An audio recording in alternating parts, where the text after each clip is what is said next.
जश्न मना रहा है ईरान, इजराइल में मातम।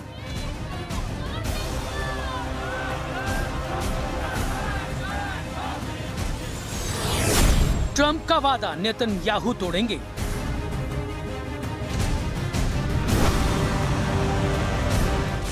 लेबनान की धरती एक बार फिर युद्ध के मुहाने पर है।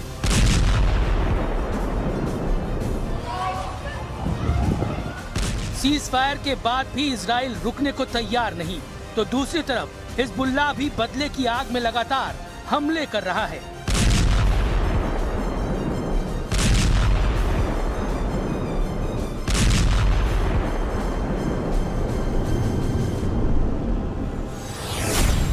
सवाल है, क्या ट्रंप के चक्कर में लेबनान हार रहा है इजराइल?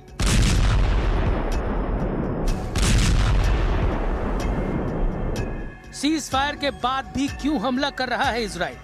इस जंग में क्या है हिजबुल्लाह की भूमिका? क्या लेबनान पर अटक गई है ईरान की शर्त? इजराइल के प्रधानमंत्री नेतन्याहू ने साफ कहा है कि यूएस ईरान के बीच 2 हफ्ते का सीज फायर लेबनान पर लागू नहीं होता। इसके जवाब में ईरान ने कहा कि तेहरान किसी भी डील को तभी स्वीकार करेगा जब इजराइल लेबनान पर हमले रोक दे।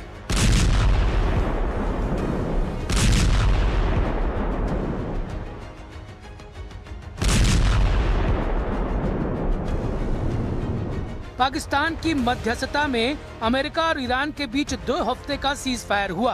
डील के तहत सीज फायर को सभी फ्रंट पर लागू करने का फैसला लिया गया, जिसमें लेबनान भी शामिल है। लेकिन नेतन्याहू ने लेबनान पर हमला रोकने से इनकार कर दिया। उधर हिजबुल्लाह ने ऐलान कर दिया कि अगर इजराइल ने हमला किया तो वो जवाब देने से नहीं रुकेगा, लेकिन इजराइल की तरफ से हमले नहीं रुके।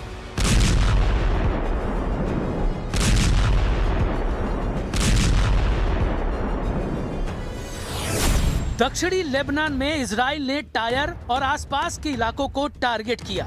सिडोन शहर को निशाना बनाया, जबकि बिन जब्बील के आसपास स्ट्राइक की। इससे पहले दक्षिण लेबनान में हिजबुल्लाह तक पहुंचने वाली मदद को रोकने के लिए इजराइल ने नितानी नदी पर बने ब्रिज को उड़ा दिया था। हिजबुल्लाह ने चेतावनी दी कि वो मध्यस्थ देशों को समझौता लागू कराने का मौका दे रहा है, लेकिन इजराइल ने हमले जारी रखे तो वो अगला कदम उठाएगा। इन चेतावनियों के बाद भी इजराइल के हमले नहीं रुके। लेबनान की मीडिया में दावा किया गया कि इजराइल ने बेरूत के इलाकों पर जबरदस्त एयर स्ट्राइक की है। बेरूत के दक्षिणी उपनगर दहिये को टारगेट किया गया। दावा किया गया कि operation roar of the lion के तहत लेबनान में आईडीएफ ने सबसे बड़े हमले को अंजाम दिया।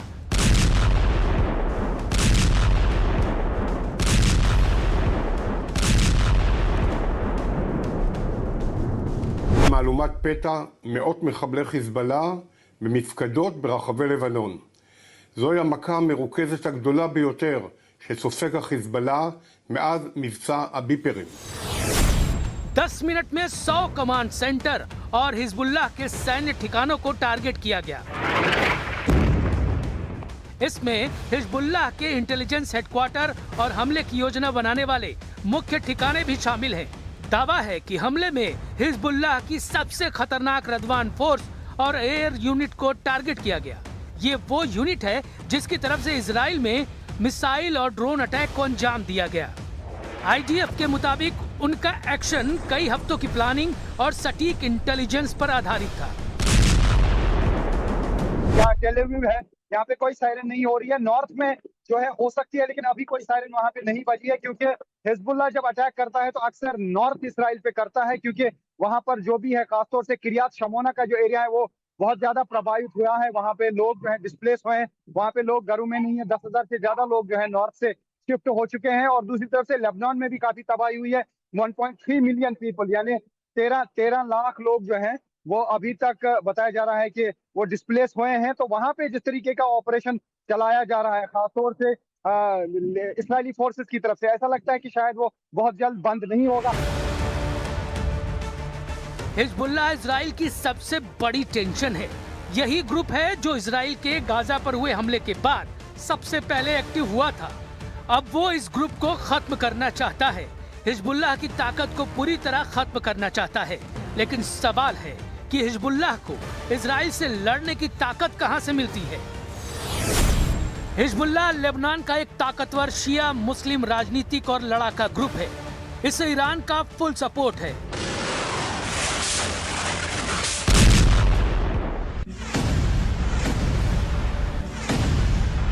And if the Israeli attacks continue against Lebanon, I'm sure it would complicate the situation and it would have some consequences.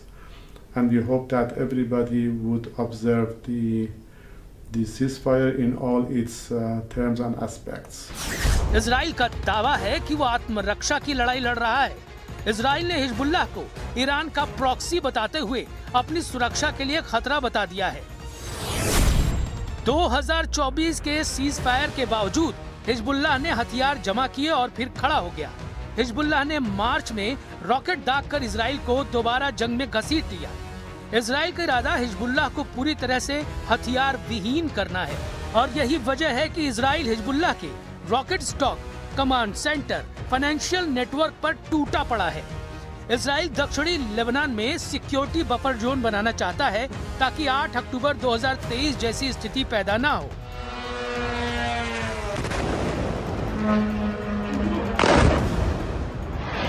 Oh my God. Israel का दावा है कि हिजबुल्लाह लेबनान की सेना और सरकार के बाहर है, जो उसके काबू में नहीं है। इसलिए हिजबुल्लाह को काबू में करने के लिए इजराइल को आगे आना पड़ेगा।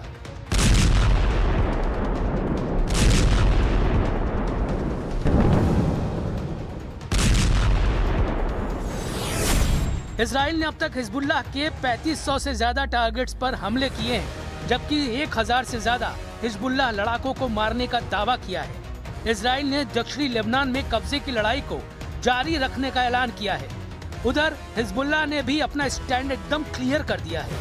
उसने कहा है कि वो ईरान का बदला ले रहा है। खमनेई की हत्या के बाद ये डिफेंसिव एक्ट था, लेकिन अब इजराइल लेबनान पर लगातार हमले कर रहा है, जिसका जवाब वो हर हाल में देगा।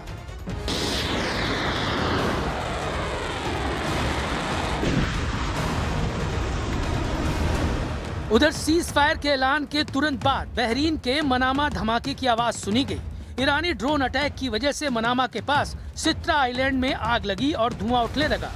बहरीन ने इसे ईरान का युद्ध अपराध बताया और दावा किया कि सीज फायर के बाद भी उनकी जमीन पर हमला हुआ। दावा है कि सीज फायर के बाद भी गल्फ में 2 जगह ईरान ने टारगेट किया। बहरीन में मनामा और सऊदी अरब में जुबैल पेट्रोकेमिकल कॉम्प्लेक्स पर ड्रोन अटैक हुए। गल्फ में हमलों के बाद सवाल और बड़े हो गए हैं। क्या ईरान सीज फायर का पालन कर रहा है या बैकडोर से जंग जारी है? बहरीन और सऊदी अरब ने साफ आरोप लगाया है कि सीज फायर के बावजूद उसकी जमीन पर हमला हुआ। यानी एक तरफ बातचीत, दूसरी तरफ ड्रोन और मिसाइल। अब आते हैं सबसे अहम सवाल पर। क्या ये पूरी कहानी ट्रंप के प्लान से जुड़ी है? ट्रंप ने दावा किया था कि 2 हफ्ते में हालात कंट्रोल में होंगे, लेकिन जमीन पर जंग फैलती गई। इजराइल सीज फायर नहीं मान रहा, ईरान शर्तें जोड़ रहा है और हिजबुल्लाह हमले आगे बढ़ा रहा है। तो सवाल है कि क्या ट्रंप का प्लान फेल हो गया? और यहीं पर एंट्री होती है बेंयामिन नेतन्याहू की। नेतन्याहू साफ कर चुके हैं कि लेबनान पर सीज फायर लागू नहीं होता। मतलब इजराइल इस जंग को अपनी शर्तों पर लड़ रहा है। उसका फोकस क्लियर है, हिजबुल्लाह खत्म करो, बॉर्डर सिक्योर करो और ईरान के नेटवर्क को तोड़ो। लेकिन असली खेल इससे भी बड़ा है। ये सिर्फ इजराइल वर्सेस हिजबुल्लाह नहीं है, ये इजराइल वर्सेस ईरान है, ये अमेरिका वर्सेस ईरान है और ये मिडिल ईस्ट की पावर स्ट्रगल है, जहां हर देश अपने अपने मोहरे चला रहा है। इससे बड़ा खतरा अब ये है कि अगर हिजबुल्लाह फुल स्केल वॉर में उतरता है या ईरान सीधे मैदान में आता है, तो ये लड़ाई पूरे मिडिल ईस्ट को जला सकती है। और इस जंग की सबसे बड़ी कीमत लेबनान के आम लोग चुका रहे हैं। शहर खाली हो रहे हैं, घर मलबे में बदल रहे हैं। वहीं इजराइल में भी सायरन, बंकर और डर का माहौल है। अब सबसे बड़ा सवाल है कि क्या इजराइल जानबूझकर जंग बढ़ा रहा है? क्या हिजबुल्लाह सिर्फ ईरान का हथियार है? और क्या सीज फायर सिर्फ दिखावा है? सीज फायर के बाद भी अगर मिसाइलें चल रही हैं, तो ये साफ है कि जंग रुकी नहीं है, बस उसका नाम बदल गया है। और अब सवाल ये है कि क्या ये लड़ाई यहीं रुकेगी या मिडिल ईस्ट एक और बड़ी जंग की तरफ बढ़ रहा है।